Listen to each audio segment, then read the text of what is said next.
Pak Edi terlebih dahulu. Sebagai pengembang Pak Edi, apakah mungkin rumah 350 juta rupiah harganya yang ada di pusat kota Jakarta misalnya masih ada?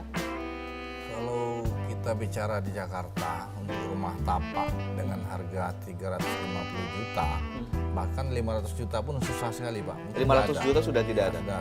Sudah susah sekali. Mungkin juga sudah tidak ada lagi kan. Ya karena lahan di Jakarta sudah sangat mahal sekali.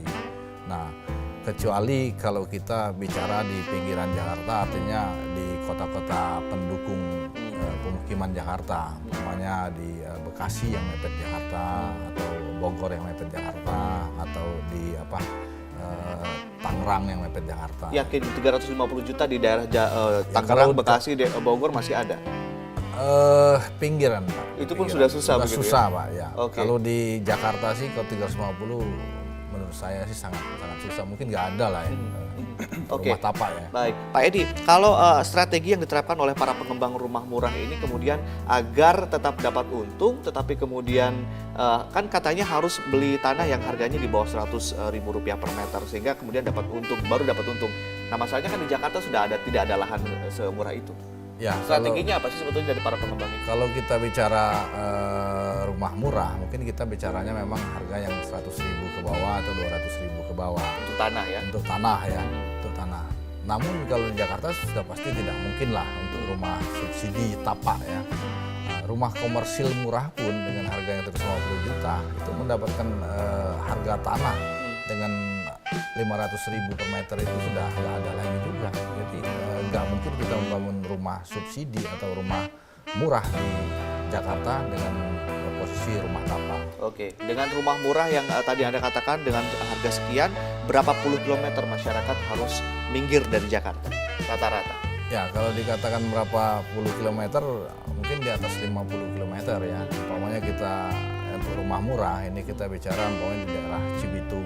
Kan, atau di daerah Cikarang ataupun di Kerawang gitu kan.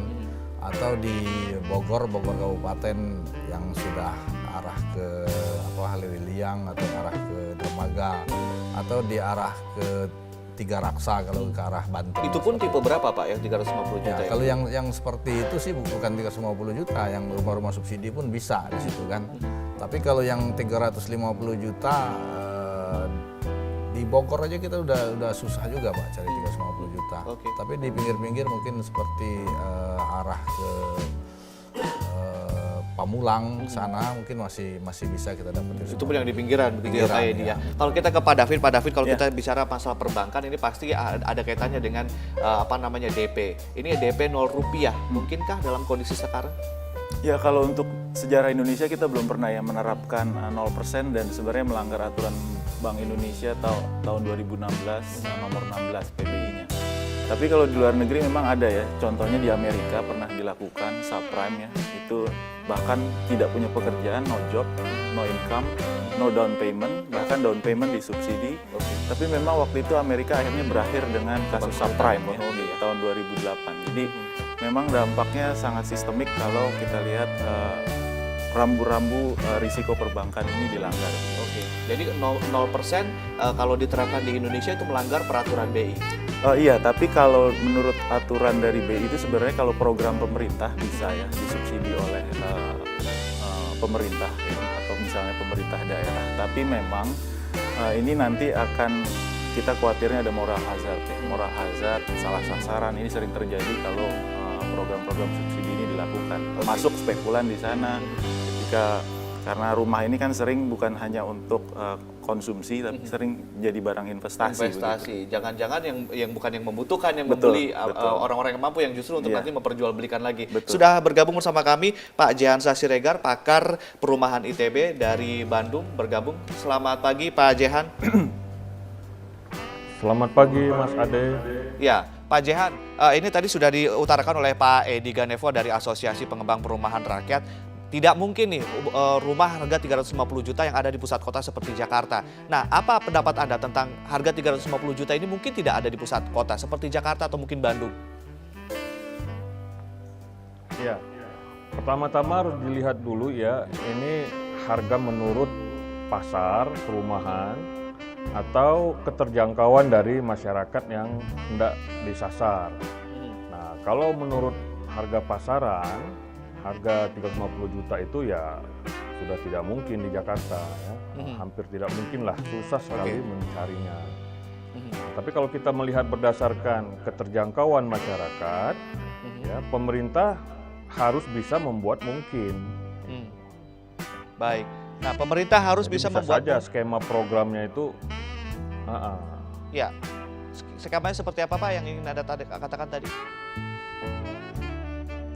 Ya kalau memang orientasinya keterjangkauan masyarakat, pemerintah bisa saja membuat itu mungkin. Nah, yang menjadi pertanyaan sekarang kan bagaimana skema penyediaan perumahannya untuk membuat itu mungkin terjangkau.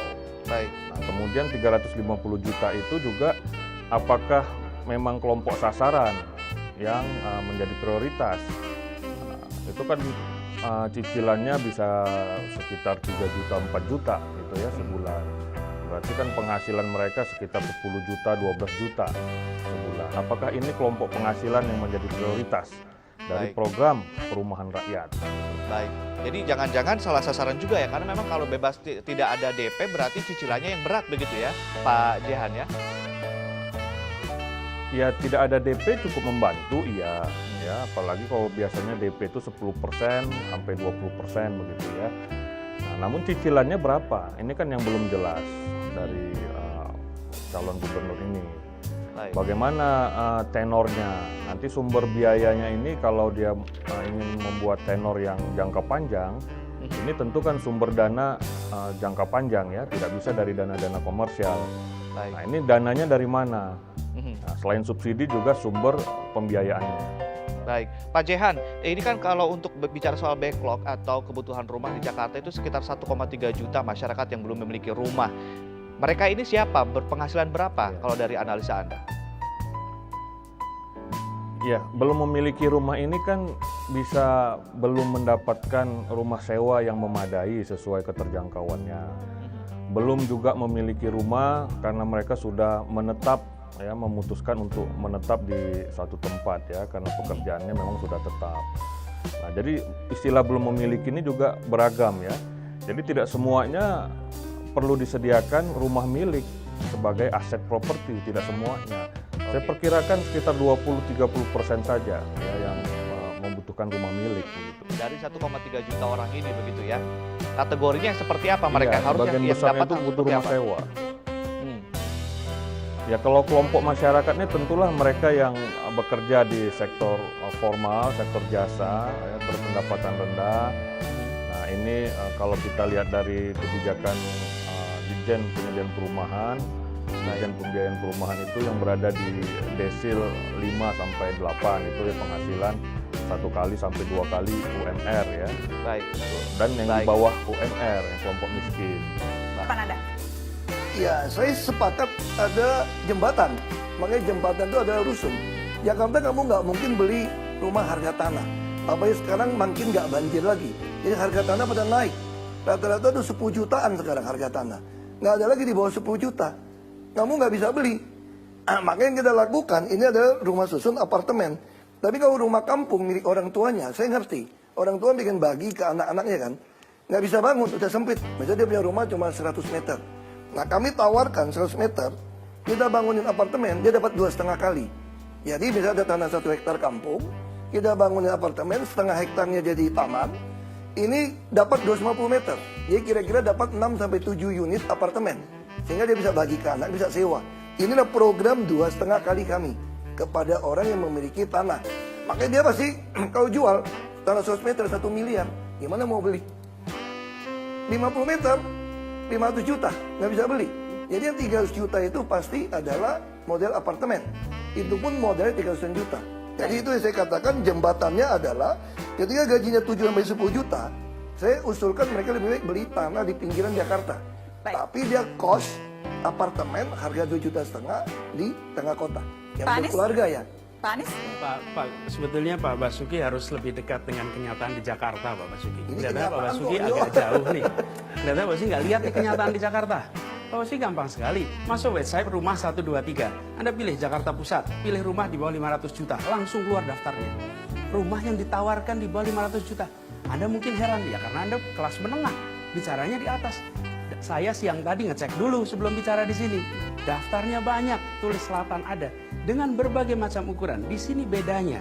Kalau yang dikerjakan Pak Basuki, pemerintah yang menyelenggarakan, inilah pendekatan lama. Pendekatan baru adalah ya pemerintah menyediakan dan pemerintah menyiapkan untuk suplai dari sesama warga yang mau jual ada pembeli. Dan saya garis bawahi, tadi Pak Basuki menyebut akan mengurangi PBB. Saya terus terang agak kaget kadang-kadang melihat flip-flop. Dulu akan menghapus angkot, sekarang kerjasama dengan angkot. Dulu akan menaikkan PBB, sekarang justru menghapuskan PBB yang di bawah. Kaitannya apa? Baik, Kalau Pak menjelang Pak Anies, saya harus kasih kesempatan untuk menanggapi Pak Basuki. Silakan Pak Basuki. Saya kira nggak usah kait pilkada melulu. PBB udah dihapus sejak tahun lalu. BPHTB udah sejak tahun lalu. Waktu itu Pak Anies saja belum pengen jadi gubernur. Masih menteri waktu itu gitu loh. Terus kalau bilang banyak rumah bisa dijual, backlog rumah itu besar sekali di Jakarta. Kalau rumah bisa gampang dibeli, udah gampang dibeli karena pemerintah ada program kredit hanya 1%. Uang DP nggak sanggup. Kalau kamu punya rumah 300 juta ya, kalau beli 300 juta, dibagi 30 tahun tambah bunga saya masih bayar 833.000. Jadi jangan gampang ngomong saja. Bukti orang nggak bisa dapat rumah gitu loh Pak. Makanya salah satu solusi kita bikin rusun apartemen dan 2,5 kali itu. Pak Bisa Anies, dapat ya paham, gampang gitu. aja. Pak Kalau Anies? saya lihat website aja, di situ ada daftar. Ini kita Jakarta ya, jadi semua informasi bisa dimunculkan di situ. Anda lihat website itu, bahkan termasuk pembiayaannya pun ada. Jadi rumah dengan angka 350 juta itu banyak, bukan hanya di pinggir. Poin saya sebetulnya bukan hanya sekedar itu. Poinnya adalah pemerintah hadir menyelesaikan supply dan demand. Ada supply rumah-rumah murah, ada kebutuhan warga rumah murah, tapi ini nggak bisa ketemu. Kenapa? Karena nggak sanggup DP. Nah, 350 juta misalnya. Itu kalau dihitung, kira-kira dia harus bayar DP bisa 52 juta. Baik. Itu yang kita selesaikan. Saya Jadi ingin tumbuh pasar. Saya ingin lempar ke Pak Basuki. Tadi kan bilang ada jutaan anak milenial yang butuh rumah. Terus banyak rakyat mau jual rumah. Saya anggap orang mau jual rumah nih, Bapak Ibu mau jual rumah 300 juta. Ini ada 1 juta anak muda butuh rumah nih.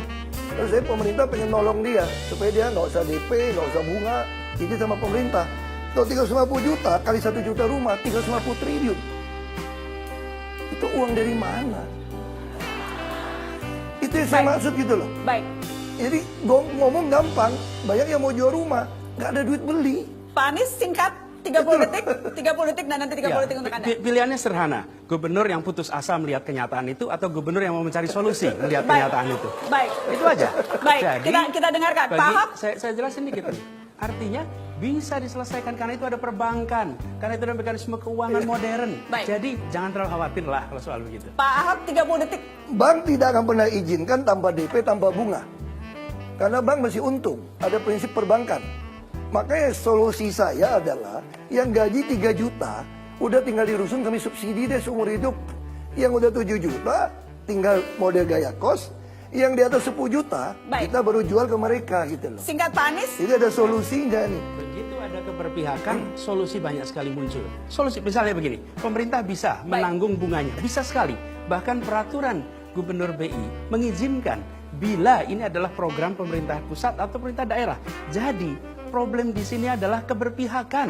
Begitu Pak berpihak, Basuki, solusi Pak banyak Basuki sekali. terakhir. Saya orang keuangan ya, saya agak bingung juga. APBN 2.000 triliun.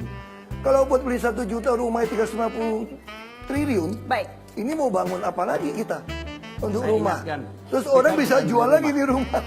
Enggak, Udahlah, saya kira solusi yang kami berikan. Baik. Saya nggak suka bohongin orang untuk pilkada gitu aja. Saya mesti ngomong jujur aja. Pak Basuki, Pak.